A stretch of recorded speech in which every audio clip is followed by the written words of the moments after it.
اندر پھر عاجزی آئی، آپ کی سیرت کے اندر، آپ کے طریقہ حیات کے اندر پھر انکساری آئی۔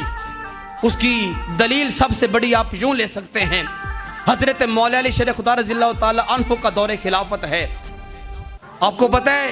کہ چونکہ آپ بادشاہ تھے، مولا علی شیر خدا خلیفہ تھے، تو بیت المال کا مال جو تھا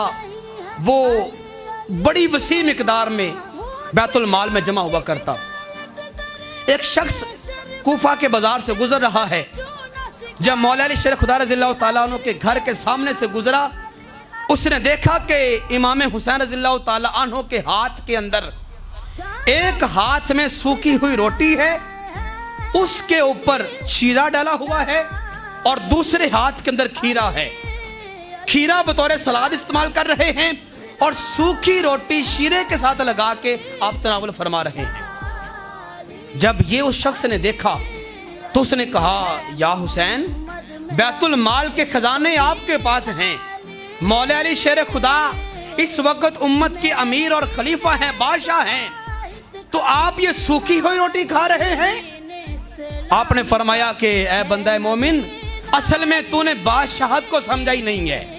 اصل میں تم نے امارت اور حکومت کو سمجھا ہی نہیں ہے۔ تو اس نے کہا ضرور وضاحت کر دیں، تو فرمایا کہ سید الامیری سید القومی خادمہم،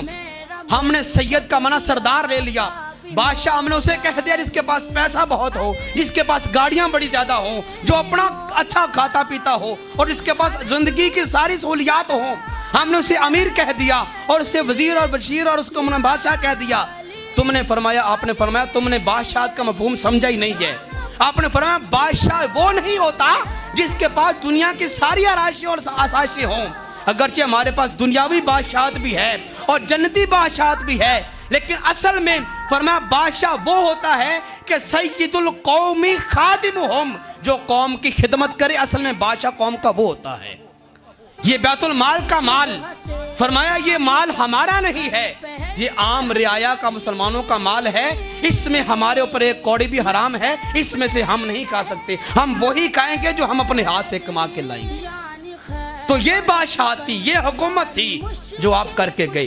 آج کے بادشاہ علیہ باللہ، آج کے وزراء، اللہ کی پناہ ان لوگوں سے، بیت المال کا مال ہڑپ کیا جا رہا ہے، اور سارا کچھ جو ہے نا وہ حکومت کے خزانے جتنے بھی تھے وہ سارے کھا گئے، کچھ باہر چلے گئے۔ لیکن یہ طریقہ کار اور یہ اسوہ حسنہ ہمیں خلفائے راشدین اور بالخصوص امام علی مقام حسین رضی اللہ تعالیٰ عنہ کی سیرت سے ملتا ہے۔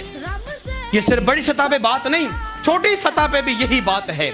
اگر آپ گاؤں کی حیثیت پہ، گاؤں کی سطح پہ یا شہر کی سطح پہ، یہاں تک کہ آپ اگر اپنے گھر کی سطح پہ ہیں تو آپ گھر کے بادشاہ ہیں، آپ اپنے گھر کے خاندان کے بادشاہ ہیں، آپ وہاں پہ بھی دیکھیں گے کہ جو میرے پاس پیسہ ہے اس کے اوپر حقدار کتنے ہیں،